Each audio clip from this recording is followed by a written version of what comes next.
Bismillahirrahmanirrahim. Dengan siapa namanya? Amelia Solihah. Amelia kelas berapa? 6. 6 apa? 6 SD. Nah, ini ada pertanyaan. Apa yang pertama kali yang wajib diajarkan pada anak TK? Belajar menulis. Kenapa kok wajib belajar menulis? Agar bisa menjadi ketua kelas. Oke. Dengan siapa namanya? Dulu Samia. Dulu Samia. Dulu Samia kelas berapa? Kelas 6. Kelas 6 SD. Ini ada pertanyaan. Apa yang pertama kali yang wajib diajarkan pada anak TK? Membaca. Belajar apa? Membaca. Membaca. Membaca apa? Membaca buku. Buku. Kenapa? Biar apa? Biar bisa menjadi wakil ketua kelas. Bukan presiden. Bukan. Namanya? Rifa. Rifa. Panjangannya siapa? Rifa Aulia. Kelas? Kelas 5 SD. Ini ada pertanyaan. Apa yang pertama kali yang wajib diajarkan pada anak TK? Huruf hijaiyah. Kenapa huruf hijaiyah? Agar bisa membaca Al-Quran.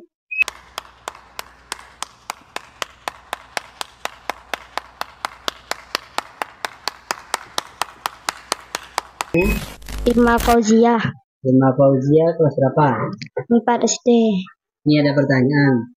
Apa yang pertama kali yang wajib diajarkan kepada anak TK? Belajar melukis. Kenapa belajar melukis? Karena menjadi karya seni. Hai. Oke. Assalamualaikum warahmatullahi wabarakatuh. Bismillah, alhamdulillah, wassalatu wassalamu ala rasulillah Sayyidina Muhammadin ibn Abdillah wa ala alihi washabihi wa mawalah, amma ba'du. Apa yang pertama kali yang wajib diajarkan kepada anak yang sudah pintar atau anak yang sudah sekiranya itu bisa makan sendiri, bisa cebok sendiri, atau bisa membedakan mana yang kanan, mana yang kiri? Bisa disimpulkan anak TK lah. Anak TK itu bisa dikatakan sudah pintar. Nah, apa yang wajib diajarkan pertama kali pada anak TK? Nah, ini pertanyaan yang bagus. Ini perlu diketahui oleh para orang tua karena biasanya anak TK itu belum dimasukkan ke madrasah. Nah, sedangkan orang tua, terutama ibu, adalah madrasatul ula, adalah madrasah pertama, sekolah pertama. Nah, ini perlu diketahui oleh para ibu. Mengutip dari kitab I'anatut Thalibin, ini jilid 1 halaman 35, saya bacakan.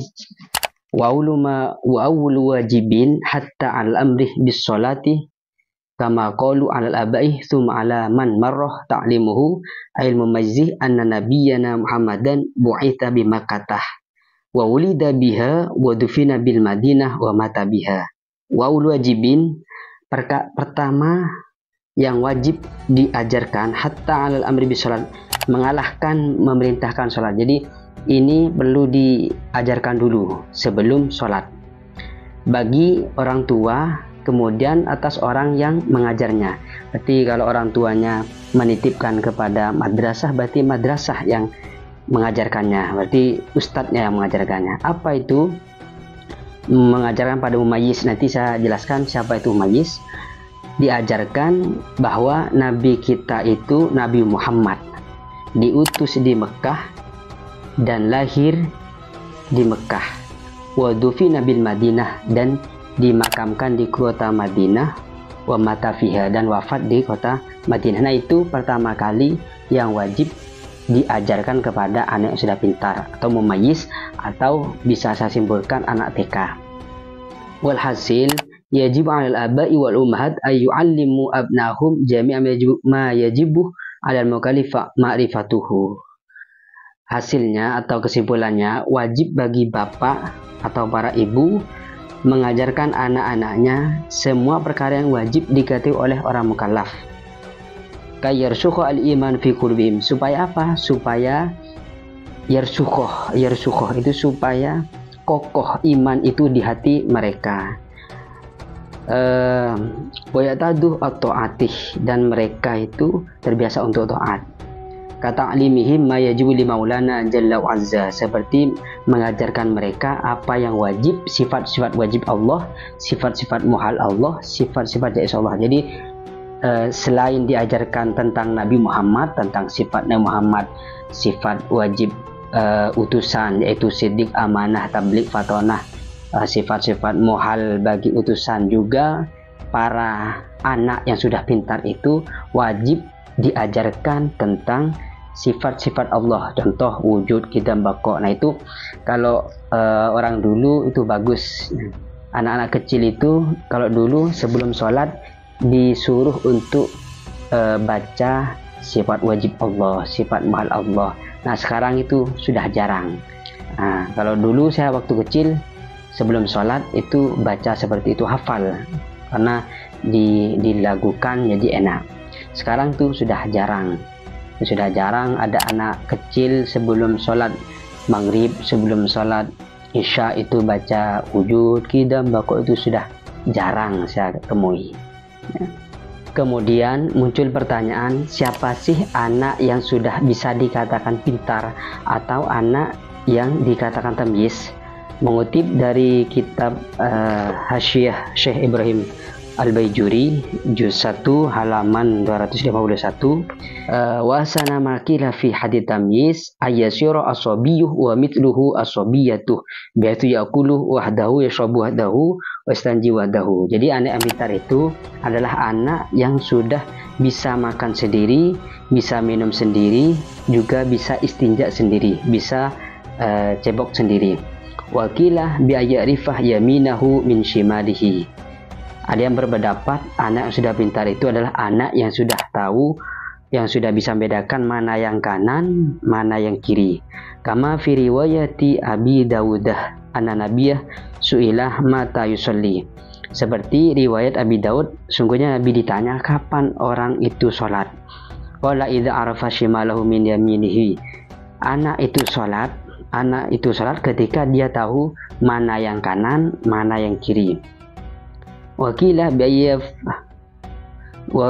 biyafhamah al-khitabah wa yaruddah al-jawabah.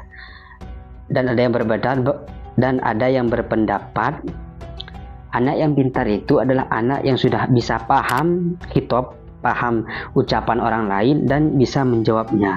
Nah kalau anak sekarang itu, anak TK sudah bisa, bahkan anak TK itu sudah bisa jahil, sudah bisa melawan yang lebih tua, bisa bahasa Madura itu bisa congocoh ke yang lebih tua. Nah saya kira anak TK itu sudah tamyiz. Wakilah bi'ayarifah ma yadruhu wa ma yanfa'uhu. Ada yang berpendapat bahwa anak yang sudah pintar adalah anak yang sudah tahu ma yadruhu, apa yang berbahaya kepada dia dan apa yang bermanfaat pada dia. Kalau anak sekarang itu sudah pintar-pintar, banyak yang sudah tamyiz, ya, pintar.